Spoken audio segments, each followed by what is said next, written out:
Armed.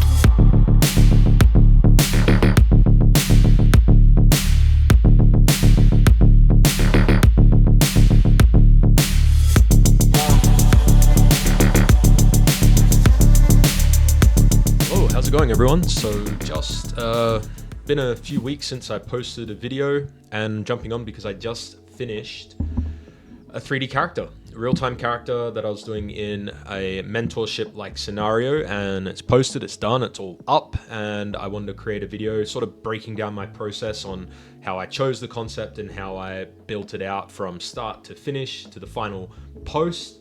It was a really fun project, and my mentor, Frankie Eaton, was super helpful and clutch in just sort of helping me build some knowledge around some of the workflows. And I wanted to do a video because I love these breakdown videos on characters. I spend a lot of time watching them, so I wanted to do my own one. And specifically, I guess, touch on choosing concepts for your portfolio if you're not in the industry and sort of how I go about it. Obviously, take everything I say with a grain of salt because I'm not in the industry. But I'm trying to get into the game industry. So yeah, so obviously this is the character I created. It is the Cyber Soldier character. Awesome concept by Long Liang. Hope I'm not butchering it. Probably am. It was a really fun project to work on, and I'm really happy with how it turned out. It is also the first project I've ever used Unreal for. Usually with my characters in the past, I presented them in Marmoset. For those that you don't know, Marmoset is it is a real-time rendering solution, but it is mainly just for presenting pieces. Obviously, Unreal is a working game engine where people make a lot of games in. So yeah, definitely a different workflow, but a lot of fun. And I'm, again, super stoked with how it turned out. I think it's the best piece I've done to date. And it's also made me super excited for what is to come with the next piece that I work on. So without further ado, I sort of wanted to start with, I guess, choosing a concept, because it can be really tough. Creating characters, for anyone out there who does create characters, takes a while. Okay, it is not a quick process, and choosing pieces for your portfolio, I think, can be a bit daunting. Obviously, you want to choose something that you think is within your ability, but also stretches that ability as well, pushes you to create things that you haven't done before. But also, the way I like to choose my pieces is I want to learn something. Whenever I start a new character, I always set myself out a goal. What do I want to achieve whilst creating this character?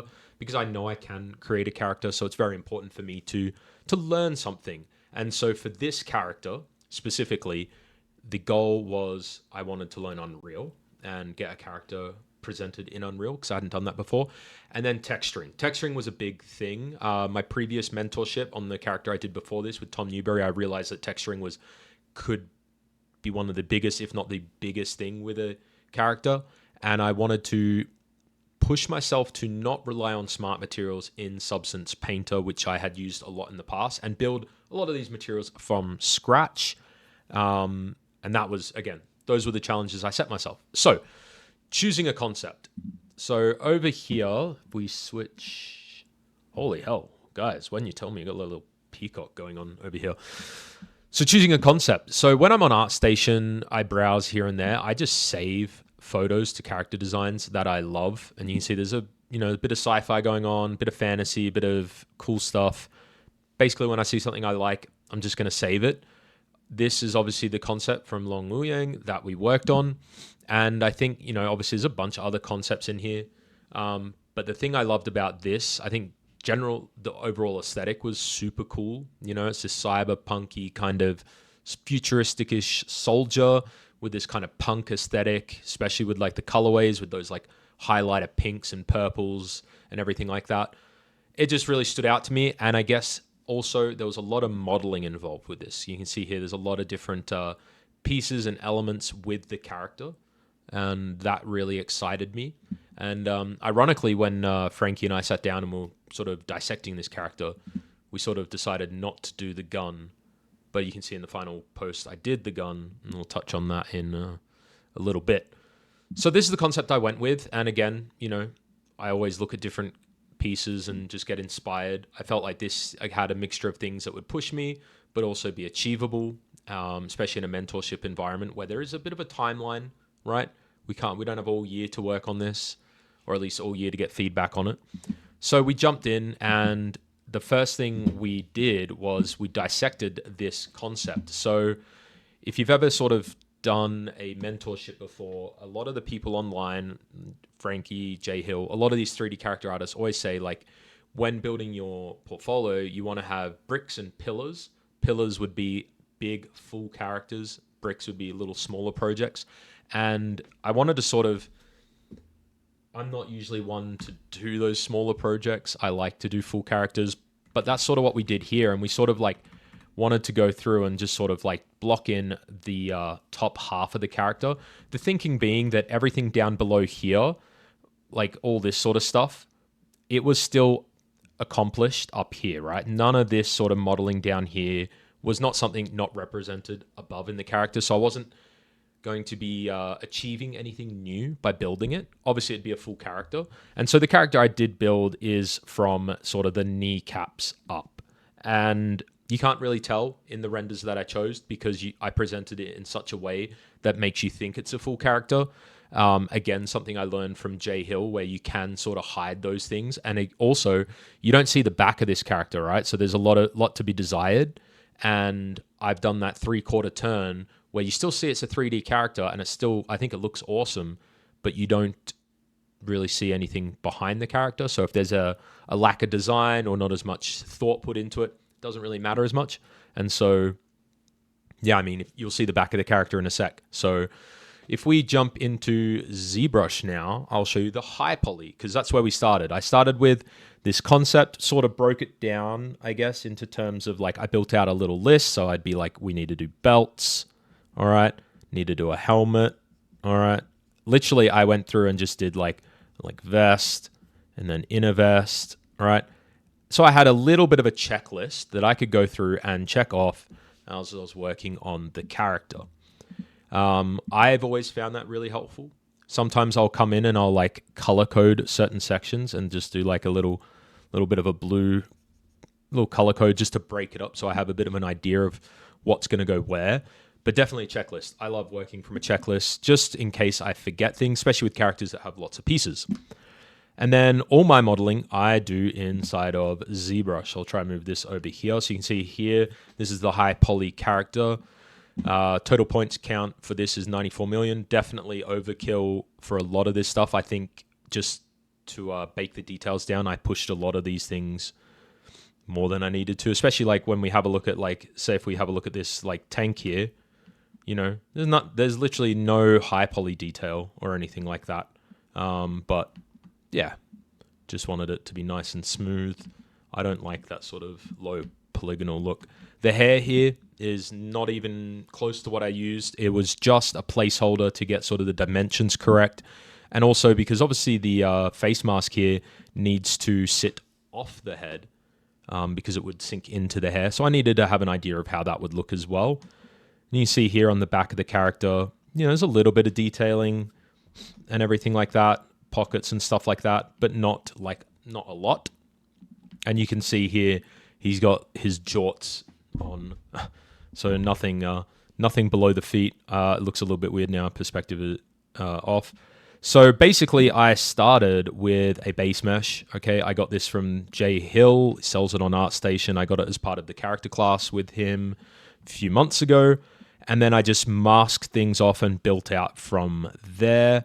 A lot of these things were sort of built from sub-D modeling standards. You can see here it even clips, which you can't really tell from presenting. So they were built from, if we drop down the subdivisions, you know, these were just built normal modeling way, you know, like you would in Maya or any other 3D package, and then sort of built out and then sculpted a little bit of sculpting on, nothing too crazy. You can see here in this particular high poly version, I had like this weird sort of like bullet housing that I sort of had duplicated across, but didn't end up going with because you literally couldn't see it. So it was more for me. But this that ammo housing is the same as the one that is down here. In fact, I think, no, it is still separate. So it's funny because like I put these bullets in here and you can't even see the bullets. Literally is just there for me. A lot of this modeling is a lot of that. I have the grenades down here, which, in the final render, you don't see very well. I liked my grenades. I actually ended up putting one in his hand in the final render, so we'll get into that. But yeah, so I use ZBrush to model the high poly, sculpt everything up, and then I basically went through and then with Frankie's help, categorized everything so that it was nice and neat and organized into groups. For the most part, I think you can see here, this is where I started realizing I needed to do a couple of extra modeling or splitting meshes away, and so that's not super organized. But for the most part, everything is here.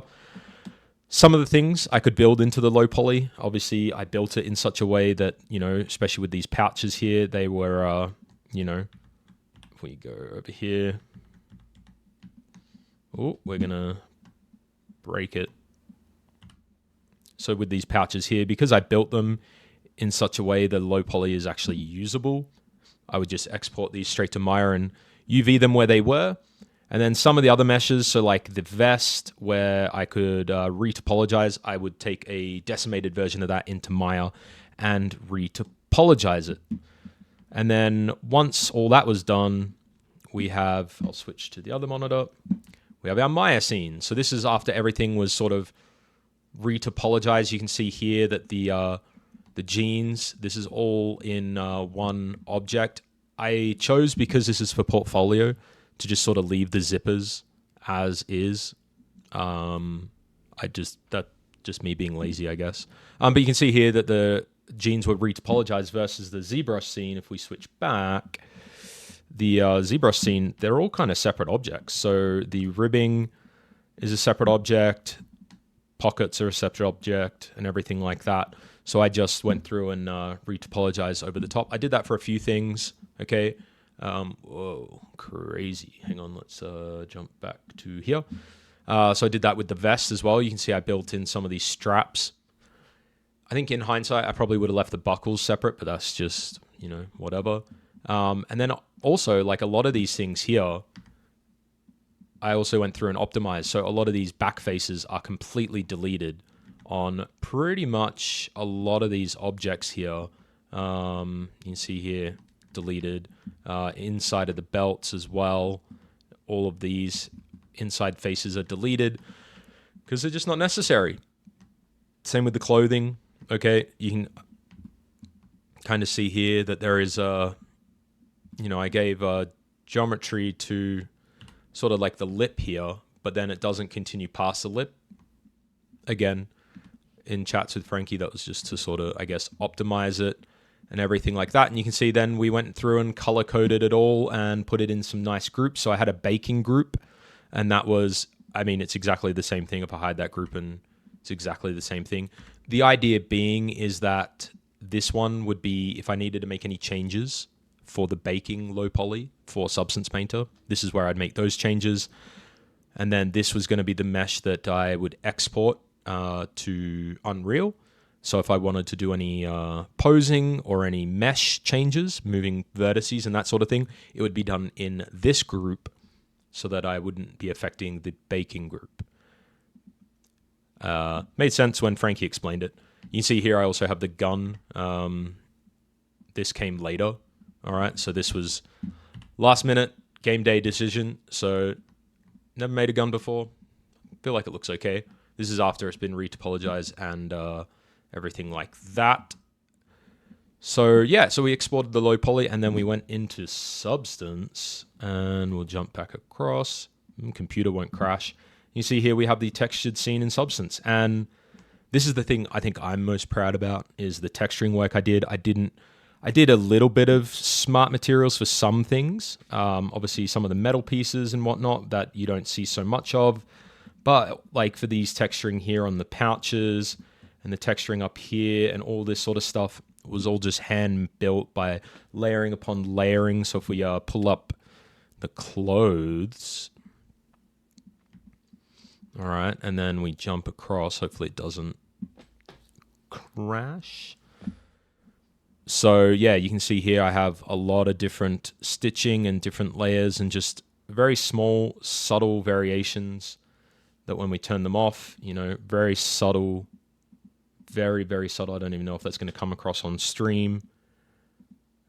Just to, make it all come across. The straps are a little bit shiny, but that was, again, just to help it come across a bit more in engine. And this is the thing I'm most proud about with this project is the texturing work. I think it came across really cool. The eyes here in the mask, I think they're white because in the last minute I decided to do a little bit of a emissive and then realized it didn't work. And so, super happy with how the texturing work came out on this.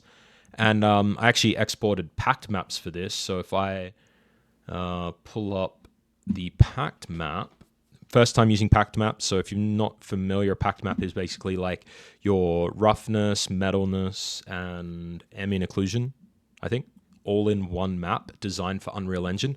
I'd never used it before, and so that was my first time. Once I get there,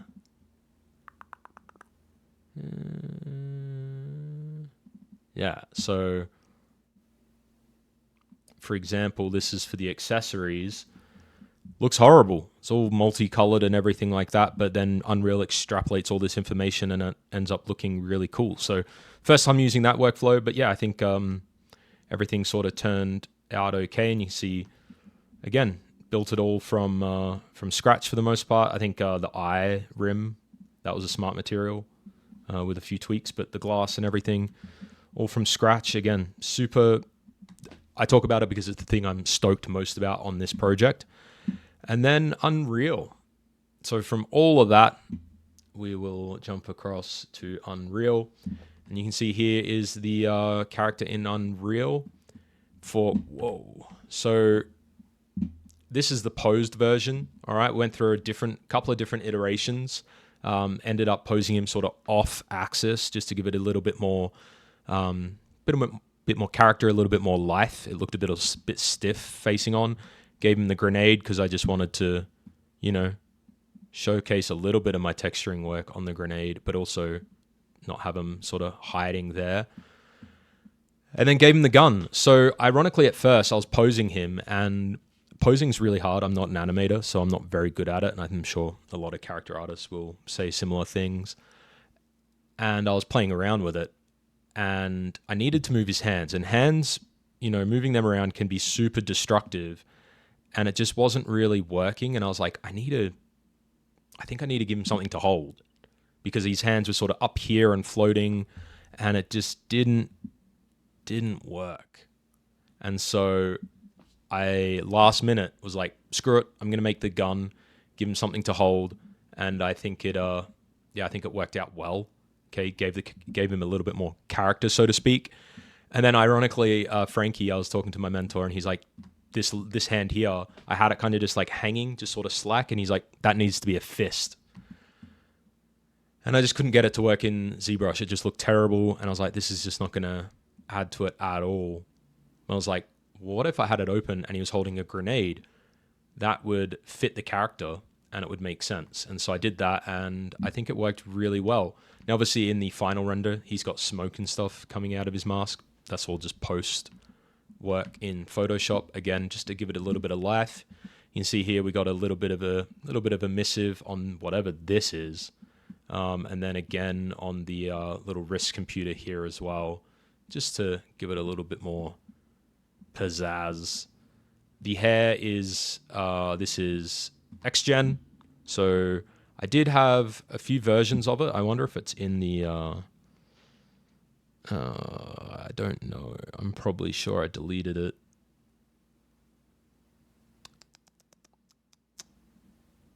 Yeah, I probably deleted it. That's fine. I did have his hair as hair cards, but it wasn't working. It was taking away from the character. And I was like, you know what? Give XGen a try. And then with path tracing, assuming this doesn't just break everything, I'll just show the final render. I think it works pretty well. I think it gets the sort of crazy hair nature of the character across. And again, super stoked with how this one turned out. So again, guys, just a little breakdown of like the process that I went through. Still new to creating these videos about 3D characters, so apologize. But super excited and stoked to do the next one. Shout out to Frankie for helping me with this project and guiding me along. I learned so much. And again, it's weird. Once you've finished and it's posted and it's up, there's like this sort of depression that sits in. You've been working on this project for so many weeks. I think I started at around mid-March. And it's just like, what do I do with all my spare time? You know, I want to take some time off and chill, but also I want to work on the next character.